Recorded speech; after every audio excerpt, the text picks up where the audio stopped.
I'm the founder and the director of the DFW Center for Play Therapy Training. We offer play therapy, continuing education opportunities for therapists who are interested in pursuing the registered play therapist credential. I'd like to talk to you today about some items that I have found that are not necessarily geared toward therapy, but can easily be adapted to use in play therapy.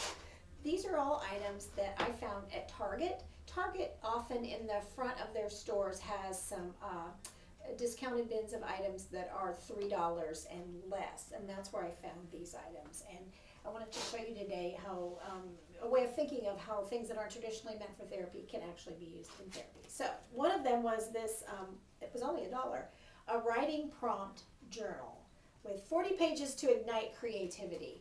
And I thought, what a great idea this is. And it has things like, little prompts, and then a child would respond with writing something about that.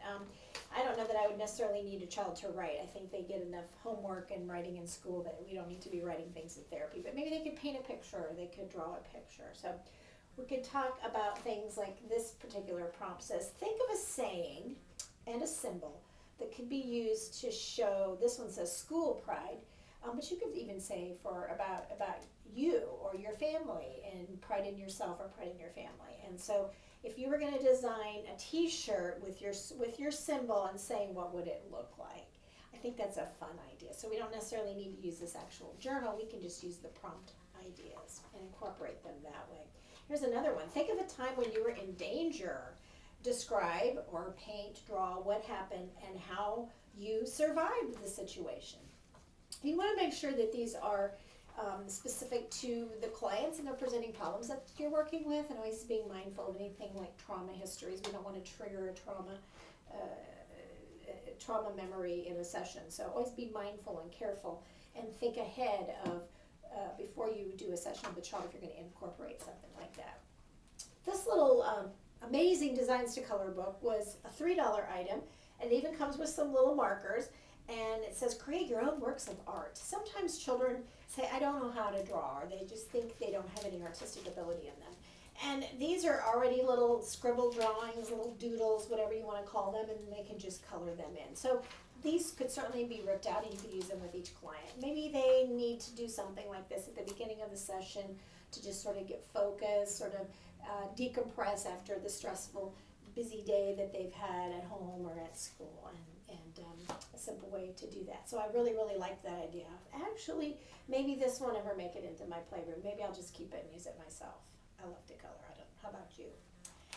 Here's another $1 item, and it's make-believe story starters. And it caught my eye because it said make-believe.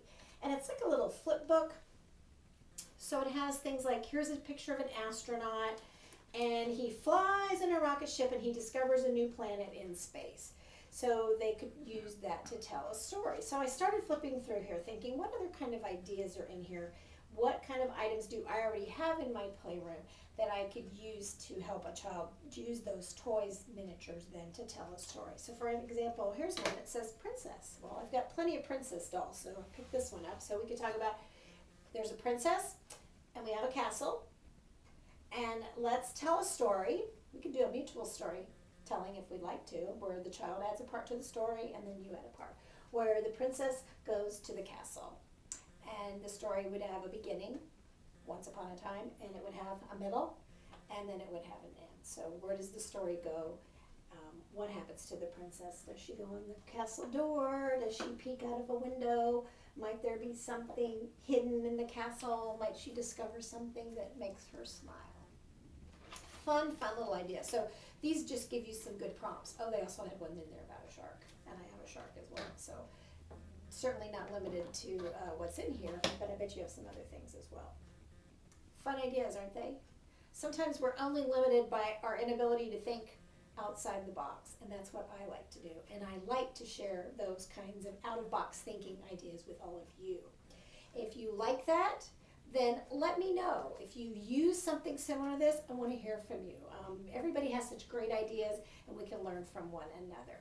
www.dfwplaytherapy.com, and all the social media platforms that I am on, you can connect to me through that homepage. I look forward to hearing from you.